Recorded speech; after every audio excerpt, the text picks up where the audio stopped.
You put the lime in the coconut and drink it all up.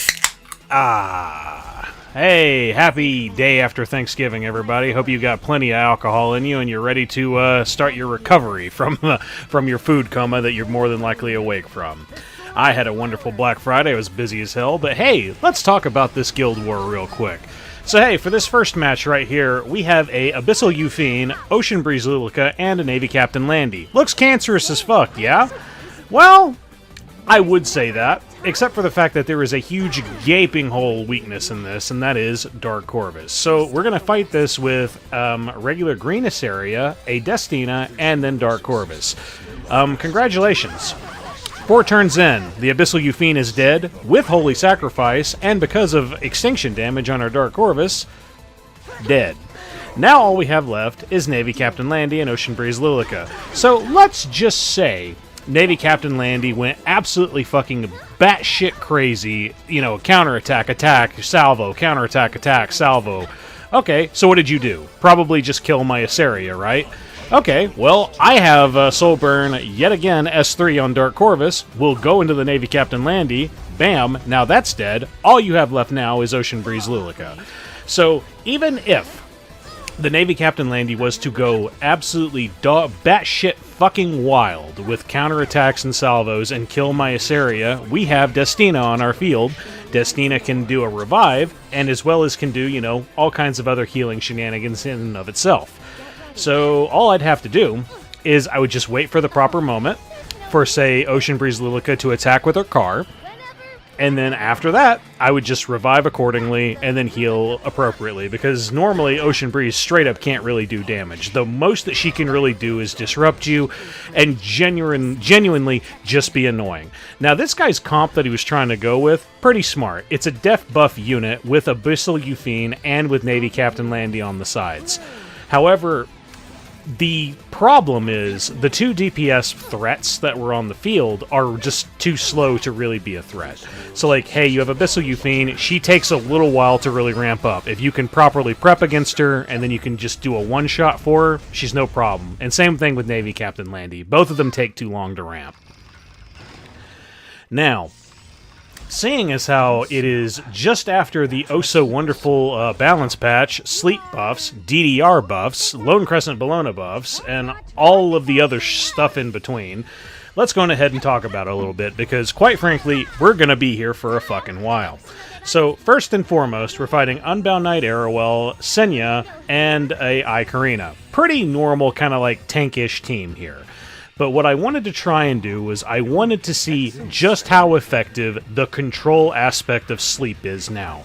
And quite frankly, if you don't get really, really RNG'd with 15% and all that other shit, this stuff is OP as hell. So you'll see this throughout the entire match here, and this whole fight is somewhere in the range of about 5.5 to 6 minutes long. So it's not fast, but it does feel pretty good. So let's break it all down. We have ae-KARINA on the field, which means I usually go for my straightforward Shuna, and Shuna is also benefiting quite a bit from that sleep buff. Not really so much here, because the big thing that you got from the sleep buff was if a unit is slept, then they lose 100% of their evasion as well as their 100% of their crit resist. Pretty good, but we're not really dealing with evasion units here. So I have Shara there, strictly just in case the ae-KARINA has to go into somebody hard, which straight up, every time I went into this fucking ae-KARINA, this bitch counterattacked almost every single time. It was pretty rough and it was pretty annoying. But then we also have Fumyr here. So what's the big thing with Fumyr? Fumyr is a new, recently released unit. Came out a couple of weeks ago, I believe. It was either last week or the week before. I fucking forget, whatever. But the big thing with her is every time that you have a red or a green unit, and then also herself, because she counts as the blue unit, anytime one of them goes, she gains a stack of, I forget the actual name of it, we'll call it Elemental Shenanigans. And then whenever you have up to 3 stacks of that, whenever you use your S3, you'll deal 9,000 additional fixed damage, which is pretty big. And the other really big thing that you get is I think every 4 or so turns after the first time you use it, when you have 3 stacks of Elemental Shenanigans, basically, you'll do a non-attack skill that affects the entire team, strips them, applies 2 turns of Death Down and Sleep, which is actually pretty fucking big. So then you were like, oh, okay, so how do you build Fumyr? Well, basically with Fumyr, you want to build her like really tanky. You want to build her to where she does not die, because she's going to be your she's going to be a primary like debuffer. Because like right here, even though everybody was asleep, because we saw this is her S2. So this activates every 4 or so turns, I believe. And it is really, really big. If you don't get RNG'd, which does tend to happen a bit, because, like, hey, big saying of, like, hey, 85% of the time it works 100% of the time, that's pretty much the life of a debuffer. So that's the one thing that's kind of annoying about using this team, is you're very susceptible to 15%, because especially with her in general, if they resist all of your sleeps on your S2, yeah, you got like 4 more turns that you're gonna have to wait until you can really do that again. But whenever it does land, the control is fucking massive, because it is 2 turns of sleep. Now, the big thing in general is don't have other people on your team that are like AoEers, stuff like that, because as soon as you are hit when you have sleep, it immediately gets dispels. But, I mean, the good news about it is you know, they lose 100% of their they lose 100% of their evasion and 100% of their crit resist, which is pretty damn nice. But, like, sadly, that doesn't work on everything. For instance, you know, like Navy Captain Landy, who's immune to stun and sleep. So, it does have its applications, and here is a pretty good example of where it would work. I initially fought this team thinking this shit was straight up wasn't gonna work, because I figured, oh, maybe the Senya will just resist, and then I'll have my team provoke locked or whatever. Thankfully, that doesn't really happen, especially because Shuna is doing an incredible job of keeping everything nice and healthy. And even though it's a 4-turn, like, you know, wait on being able to do that, you know, Death Break and Sleep, it tends to happen a little bit more often than you would really think, especially if you build her really, really fast. Now, let's talk about Big Daddy Ray himself. So, hey, Death Dealer Ray, he recently got a balance change, and the biggest thing that they changed about him is they took away the focus, so now he just has access to his S2, S3. They changed how Pestilence works. Basically, Pestilence is no longer a DDR game. It's now everybody's game. So the way in which it works is, whenever you have Pestilence on you, whenever you attack, it'll do Venom, but then if you have Pestilence on you at the end of the turn, it will detonate those Venom stacks and it will deal injury. So that pretty much means if you have like a lot of attacks going into a unit, but you have Pestilence, then you can spread the Venom and do a lot of injury damage. Cloud of Death is now like a little like baby strip, and it also still does sleep. And then his S1 deals a lot of injury damage on hit. So, honestly, Death Dealer Ray is a lot better than he was before, but the thing is, he doesn't feel as fun. I'll talk about it more later. But, like, right here, designer Lilibet, Straze, and closer Charles. Let's go ahead and break this down fucking quick, because we're essentially cleaving this team. Because I saw this, and I immediately looked at it, yo, this is a fucking speed cleave if I ever fucking saw it. We're going to go in with Zeo, get our turn 1, go into Straze, land the Silence, and also the additional debuff because we had Chains of Kairon on us. This will then activate Jacko, we'll go in, kill with Jacko, go in one more hit with Closer Charles, kill him. Even if a debuff did not happen, the Commander Pavel would have been killed with the AoE, and now we use the S3 on Lilibet, and they are all fucking dead. Boy, isn't Cleave so interesting and fun and engaging. Now, here was something that was actually kind of interesting. I was trying to think of another way that I could really fight Abyssal Yufine, because I wanted to do something like, say, with Ken, and I really initially wanted to fight this stuff with, like, Watcher Shuri, but I'm dealing with Senya on the field as well. So then I was like, well, let's conduct a little experiment. We'll do Moon Bunny shenanigans to fight the Conqueror Lilias. I then see this nifty little moment right here of, hey, that Senya still has immunity, and my Moon Bunny went before my Arunka. Let's hit that, and then we'll have Barrier on the whole team now because we hit that Senya, go into the Abyssal Yufine, and even with Vigor on that Abyssal Yufine, I was still able to kill it. I was very surprised by that. I actually thought I might not have killed. And then I was just going to utilize, Sinful Angelica shenanigan, dual attacks and just soul-burning S1s and stuff like that to go into the rest. Now, because we killed the Abyssal Yufine, the S3 is completely cooldown reset, and then the Senya still has barrier, so we'll just go into her, kill it, because if we killed the Abyssal Yufine, that Senya sure as shit ain't gonna fucking survive, and now all we have left is Conqueror Lilias. So with Conqueror Lilias being the only one left, and we actually have a lot of speed on our team, able to just, get our turn really, really quickly, they is fucking dead. Grab your drinks. Now, it was right here that I really kind of came to an epiphany, and it kind of annoys me. But first, let's actually talk about the team. Ran, but Silver Rain, so no RNL, a Mercedes, and then also a Senya. So right here, I immediately got lucky. So, because if we had attacked with that counterattack and then it triggered Magic for Friends, very, very damn well good possibility that our Abyssal Yufine would be fucking dead.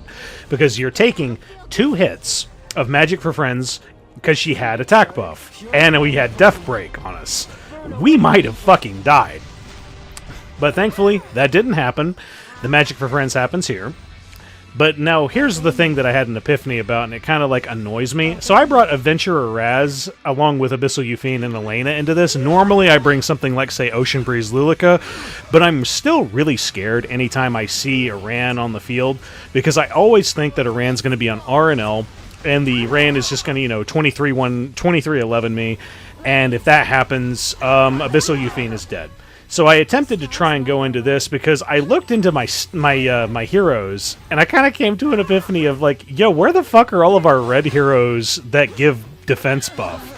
And I think the only one I even have that provides defense buff for the team was fucking Raz. So that's one thing. Hey, Smilegate, I want a red Soul Weaver that gives defense buff and heals, or maybe another knight that damage mitigates and gives defense buff. I don't know, fucking something.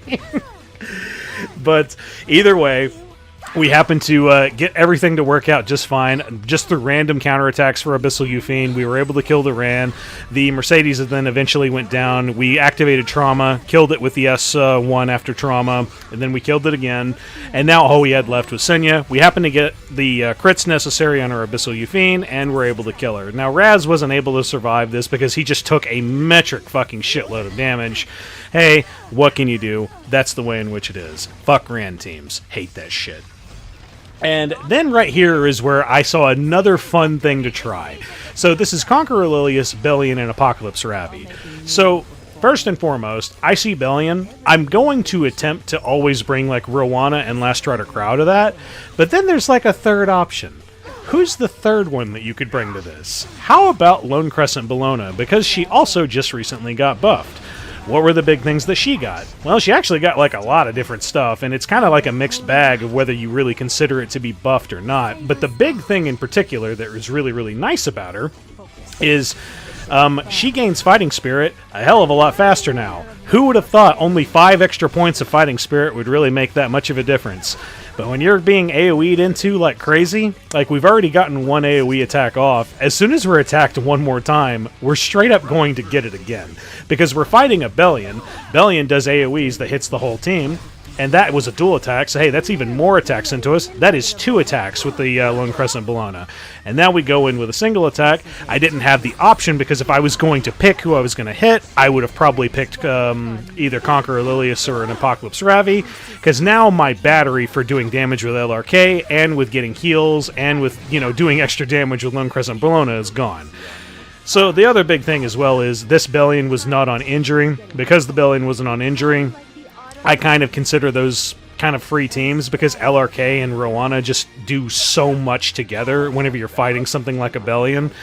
But then, whatever. We get our turn with Lone Crescent Bellona. We decide to kill the Conqueror Lilias with the S3, which is also different. It now has a 3-turn cooldown, and it lost its damage bonus whenever the enemy has, I believe it's a buff or a debuff. I can't fucking remember. It doesn't matter because that stuff's gone now. It does consistent kind of damage.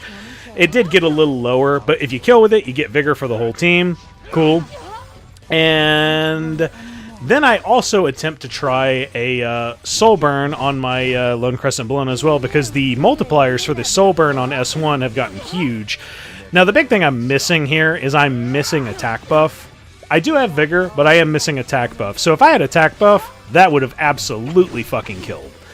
But, live and learn. This is the first battle I've actually tried using Lone Crescent Bellona in, and also do keep in mind my gear is rather mid, because my Lone Crescent Bellona is rocking injury gear. I just didn't have a destruction set available as of yet. We'll get on it whenever we get to it. And with that said, the Guild War is over, the team is dead, and it's off to the status screen. So, like I was talking about before, Death Dealer Ray. So the big things that really changed with him. I used to have him on a slower set, I used to have him on an ER build, and I don't think that really works anymore.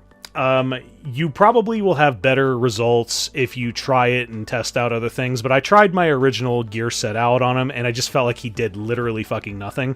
So because of which, how he works now, and the fact that he's not restricted to having focus anymore, it kind of feels like you need to be running him on a fast set.